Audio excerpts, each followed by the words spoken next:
Que a graça de Deus, nosso Pai, de nosso Senhor Jesus, esteja com todos vocês. Amém. Querida igreja, mais uma vez aqui, estive ontem, no pôr do sol, e hoje novamente, e para mim é uma honra sempre poder compartilhar da palavra de Deus. Louvado seja meu Deus, nasci para isso. Nasci para pregar o Evangelho e aqui estou para falar para vocês dessa mensagem poderosa que transforma vidas. Amém? E o que Jesus tem para nós nessa noite, irmãos? Vamos abrir a Bíblia em João 5, verso 39. João capítulo 5, verso 39.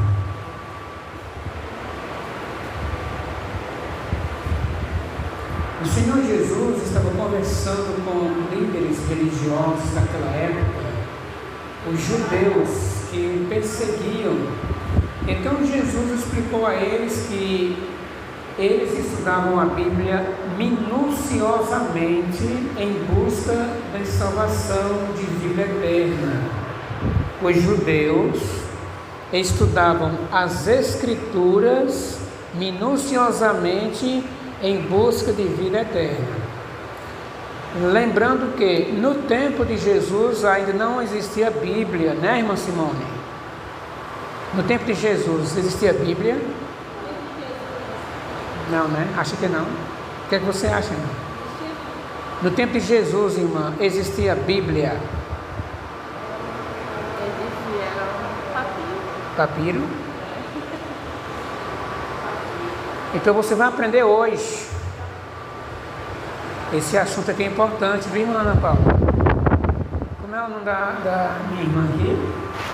Maria de Fátima, meu nome. Maria de Fátima, olha aí. Maria de Fátima, chamada de Carmosa, né? E o seu nome? Francisca. Pronto, Maria e Francisca. Pois olha, Maria e Francisco, os demais irmãos, no tempo de Jesus não existia Bíblia. Existiam os livros da Bíblia, viu, Simone?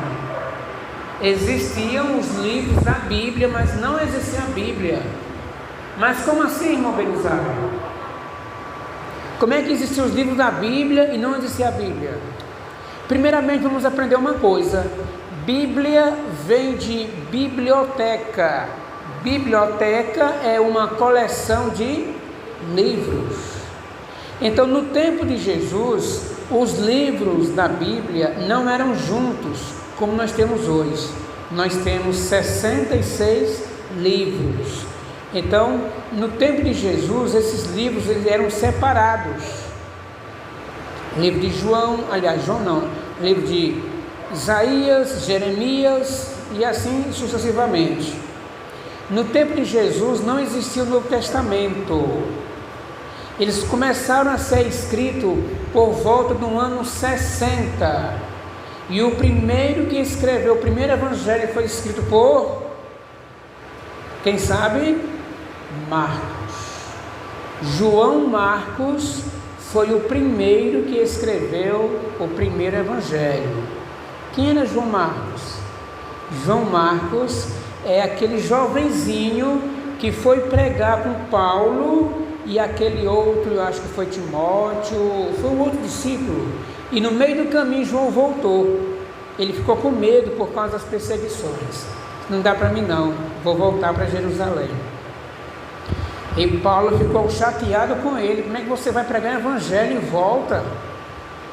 Então, queridos, por incrível que pareça, o primeiro evangelho que foi escrito foi Marcos. Exatamente esse João Marcos que foi frouxo na pregação do evangelho eterno. Porque ele estava começando, ele era novo. Então ele tremeu diante do grande desafio, que tinha para que ele pregue o evangelho. Mas o Marcos não desistiu de Deus.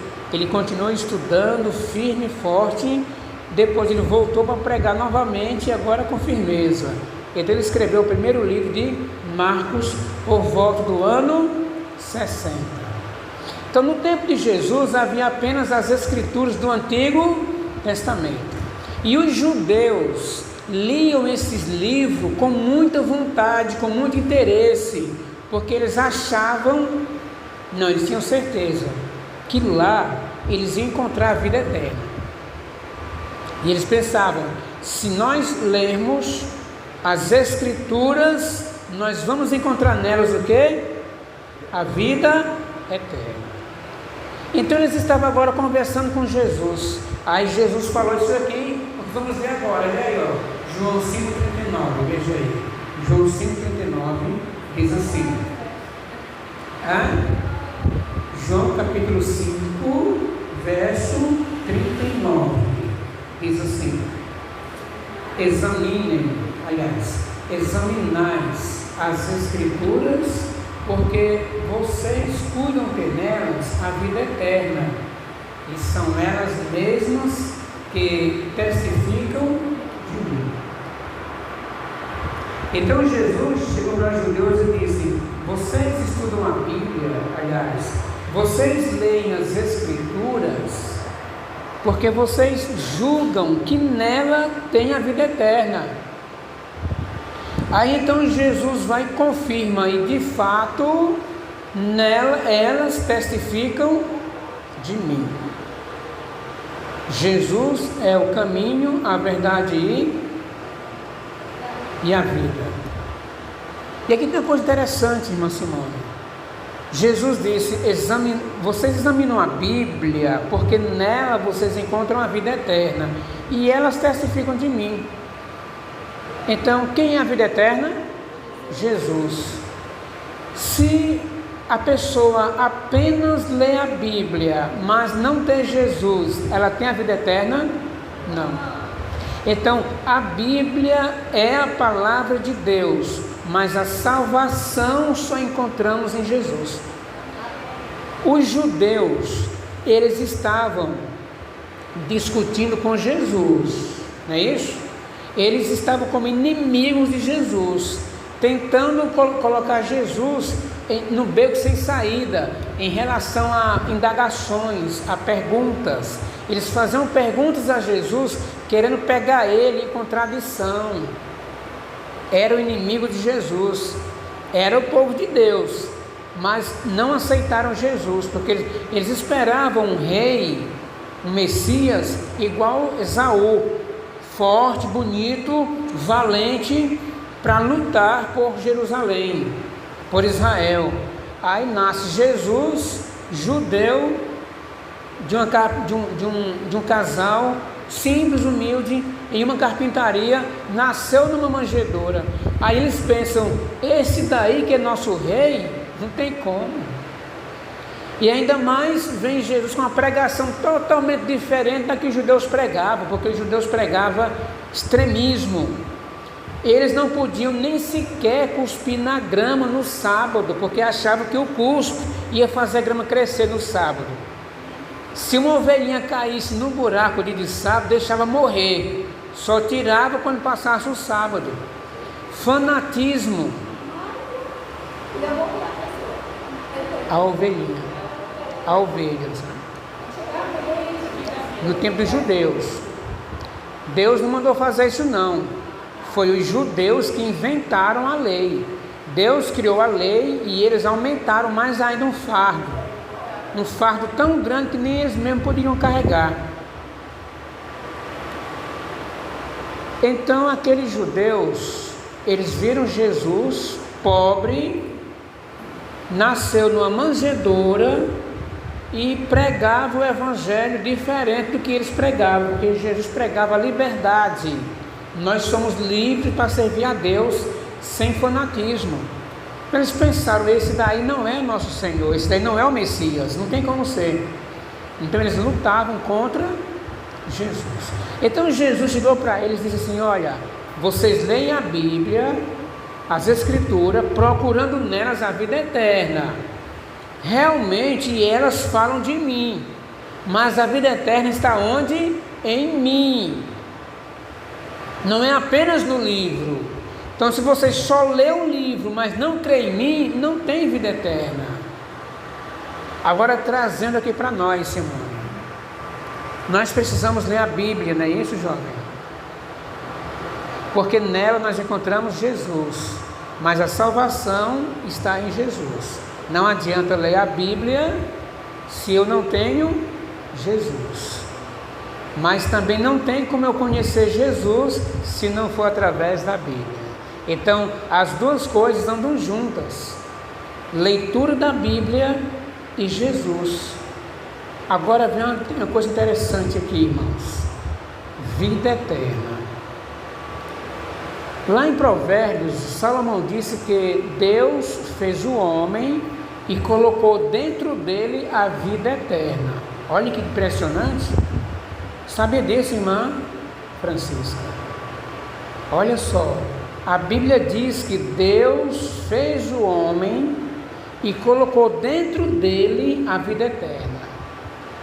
Não é impressionante isso, irmã? O que é que isso quer dizer? Diz a Bíblia que Deus fez o homem à sua imagem e semelhança. E Deus é eterno. Então Deus fez o homem para viver eternamente. Mas eterno mesmo só Deus. Por quê? Porque Deus não tem começo e nem fim. Aquilo que tem um começo não é eterno. Vamos viver a vida eterna, mas eterno só Deus, porque nem teve um começo e nem vai ter um fim. Então Deus fez o homem e colocou dentro dele a eternidade, ou seja, o desejo de viver eternamente está dentro do coração do homem. É por isso que ninguém quer morrer. Todo dia você vê pessoas morrendo, todo dia você vê notícias de pessoas que morreram, e a morte nunca se tornou comum. Sempre é estranho para você saber que alguém morreu. Ontem, por exemplo, eu perdi um grande irmão nosso lá de Juazeiro, desde muitos anos atrás que ele é adventista, e ontem ele descansou no Senhor, já bem velhinho. E quando eu vi a foto dele de foto fúnebre, né, eu me espantei. Não acredito, meu irmãozinho morreu. Ou seja, todo dia morrem pessoas, mas nós não se acostumamos com a morte. Por quê? Porque dentro de nós tem a eternidade, que é o desejo de viver eternamente. Mas agora vem a pergunta: se eu tombar sem vida hoje, terei a vida eterna? E aí Jesus responde: quem crê em mim, ainda que morra, viverá eternamente. Quem tem o Filho de Deus tem a vida eterna. Essa é a garantia. E Jesus diz mais assim, ó: eu sou a ressurreição e a vida.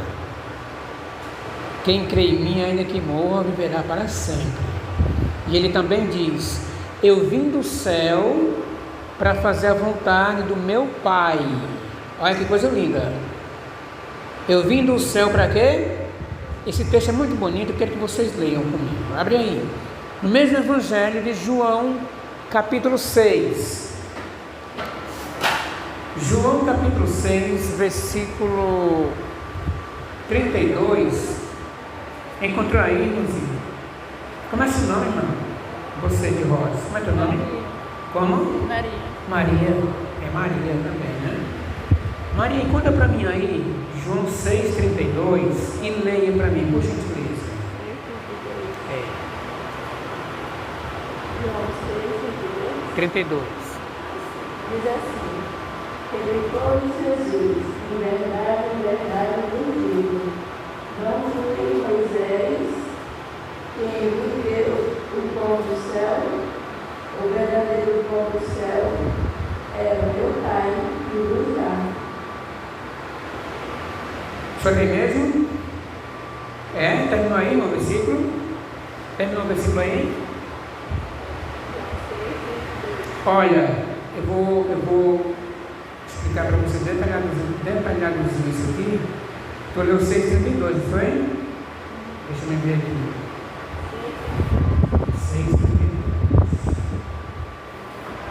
Mas, pegando essa parte aí, eu acho que eu procuro esse errado. É o 38 e 39, tá bom? É o 38 e 39. Mas, pegando esse contexto aí de Jesus, ele disse que aquelas pessoas falavam do pão que Moisés deu para eles, o maná. E agora Jesus diz que o verdadeiro pão quem dá é o Pai. E que pão é esse? O próprio Jesus. Eu sou o pão que desceu do céu. É o pão que dá o quê? Vida. Agora o verso 38 e 39 diz assim, vamos ler juntos. Porque eu desci do céu, não para fazer a minha própria vontade, mas a vontade daquele que me enviou. E a vontade de quem me enviou é esta, que eu não perca nenhum de todos que me deste, que me deu. Pelo contrário, eu o ressuscitarei no último dia. Amém? Deixa eu explicar para vocês isso aqui detalhadamente. Deixa eu mastigar para você esta mensagem, a palavra de Deus que é pão. E o Senhor Jesus disse assim, Simone, o Senhor disse assim, eu desci do céu, não para fazer a minha vontade.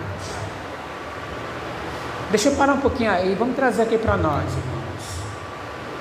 O próprio Senhor, Filho de Deus, o Deus eterno, veio ao mundo não para fazer a sua vontade. E nós, que somos seres humanos, pecadores, muitas vezes deixamos Cristo de lado, porque é preferível fazer a minha vontade. Entendeu? Quantos dos nossos jovens aí deixaram de ir para a igreja, em alguns dias aí que teve Copa do Mundo, porque era Copa do Mundo, não podia perder aquele jogo, preferiu estar na Copa do Mundo do que estar na igreja. Quantos dos nossos jovens preferem um copo de Coca-Cola, porque é gostoso demais, de que um suquinho de cajá, que tem vitamina? Quantos de nós preferem muitas coisas que agradam a nossa carne, os nossos olhos? Quantos de nós preferem estar vendo vídeos no Instagram de que ler a Bíblia? Ou seja, nós preferimos fazer a nossa vontade de que a vontade de Deus. Enquanto que Jesus, Filho de Deus, veio à terra não para fazer a sua vontade. Olha que coisa. Mas a vontade de quem? Do Pai. E qual é a vontade do Pai? Ele responde aqui.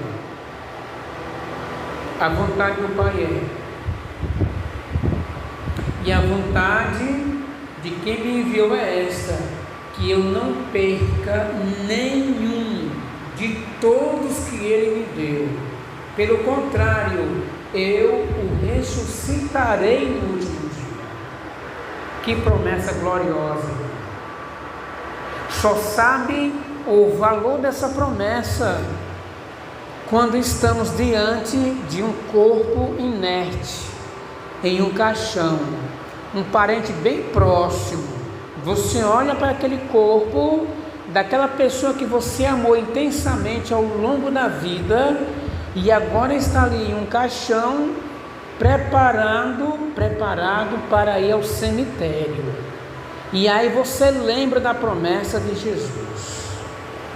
Eu me recordo quando meu paizinho fez a sua viagem, né? Ele praticamente morreu nos meus braços. Eu levei para o banho e ele disse, eu não quero banhar agora porque eu vou já fazer a minha viagem. Ele se referia à morte. E aí eu disse, então vamos tomar banho, meu velho, para o senhor viajar cheiroso. E nós saímos, eu por trás dele, segurando ele pelas costas e rindo com as conversas dele, ele dizendo, eu tomei banho ontem, vale para hoje. Digo, não, paizinho, vamos tomar banho para o senhor viajar cheiroso. Eu levei ele até o banho, ele mesmo passava shampoo na cabeça, depois vestia uma fralda nele, e ele disse, e eu vou usar agora isso? Ele sempre gostava de estar de calça. E eu coloquei um shortzinho nele azul. Disse: pronto, pai, vai para a sua cama. E então trouxe ele de volta para a cama. E ao levar para a cama, eu vinha pensando, e eu creio que esse pensamento era o Espírito Santo falando ao meu coração, dizendo o seguinte: imagina aqui, irmãos, eu ia com ele aqui, levando ele aqui pelas costas, aliás, segurando ele pelas costas, ele caminhando na frente, e eu vendo aquelas costazinhas flácidas, a sua mente já obscura, as suas palavras um pouco pesadas, e então o Espírito Santo me dizia: Expedito, ele está caminhando para a sepultura, e você também. Hoje ele está com seus 84 anos, a mente já obscura, fechada, você ainda com 53, mas está caminhando o mesmo caminho que ele. Se você tombar sem vida também, você está preparado para o céu? Irmãos, tão certo como Deus vive, eu ouvi esse apelo do Espírito Santo ao meu coração. Teu pai está indo e você também. Queridos, meia hora depois, mais ou menos, ele fez a viagem dele. Ele estava doente apenas de gripe. E nós não entendemos. Ele deitou na caminha e virou para lá. Em algum momento ele voltou para o lugar onde ele sempre dormia e já voltou morrendo. E a minha irmã me chamou: Expedito, o pai está diferente, o que está acontecendo com ele? E quando eu cheguei lá, está fazendo a viagem dele. Então, irmãos, e ali eu lembrei da promessa do meu Senhor. Esse cachorro vai atrapalhar minha pregação. Vai-se embora. E eu lembrei da promessa do Senhor, e agora quero encerrar a mensagem novamente, fixando no que o Senhor Jesus disse: eu desci do céu não para fazer a minha vontade. Portanto, igreja, a vontade de Jesus é que nós tenhamos a vida eterna. Eu só preciso fazer uma coisa somente: aceitá-lo como meu Senhor. Porque o restante ele já fez tudo. E ele não vai esquecer de nenhum. O meu paizinho pode passar 100 anos na sepultura, está guardado no coração de Deus. Todos que descem à sepultura não saem do esquecimento de Deus. Está lá registrada a memória de todos nós. Se eu caminhar lado a lado com Jesus sempre, terei o privilégio de ouvir Ele me chamando: Expedito, levanta da sepultura, vem para o reino de Deus. Ou pelo contrário, se eu vacilar com o meu Senhor, também ouvirei Ele falando: mas essas palavras, aparte de mim, maldito, porque eu nunca te conheci. Então só preciso decidir hoje, me entregar ao Senhor Jesus de todo o coração e viver para a honra e glória do seu nome, ou caminhar rebelde com Ele, apesar de estar na igreja. Eu quero ler com vocês o último versículo em João capítulo 3, verso 36. Amada igreja, João 3, 36.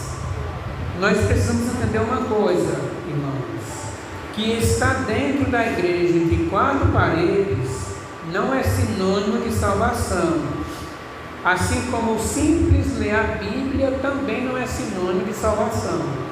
Salvação é uma pessoa, e essa pessoa é... Eu quero ouvir eu quero ver todos falando. Vou repetir novamente. Salvação não é estar entre 4 paredes numa igreja. Salvação não é apenas ler a Bíblia. Salvação é uma pessoa, e essa pessoa é Jesus. Amém. João 3, verso 36, o Senhor diz assim. Encontrou o playback, irmão? Encontrou o playback? Nasce Portugal, quem é esse homem? João, irmão, 3,36 diz assim, ó. Por isso, quem crê no Filho tem a vida eterna. Quem se mantém rebelde contra o Filho não verá a vida, mas sobre ele permanece a ira de Deus. Olha, igreja, diz a Bíblia, Deus é amor. Mas nós estamos vendo aqui, irmã Maria, que Deus também tem ira. Ira contra aqueles que se mantêm rebeldes contra Jesus. É Jesus me pedir para fazer uma coisa e dizer, não, Senhor, querer desdobrar Jesus? Não, Senhor, mas que nem o povo lá que não guarda o dia do Senhor. Diz a Bíblia, santificar os meus sábados, e quem diz é o Senhor, não é Moisés, não é o homem, é o Senhor. Santificar os meus sábados. E aí os crentes dizem, não, mas o domingo, porque foi o dia que o Senhor ressuscitou. Então nós temos a tendência de desdobrar Jesus em nossa linguagem popular. Continua rebelde. Rebeldes não herdarão o reino de Deus, mas aqueles que creem em Jesus. Amada igreja, para que hoje eu estivesse aqui juntamente com você aí, para que nós tivéssemos direito à vida eterna, houve um preço muito caro pago por Jesus. Ele disse, eu não vim ao mundo fazer a minha vontade, e a vontade do Pai era que Jesus fosse cravado na cruz.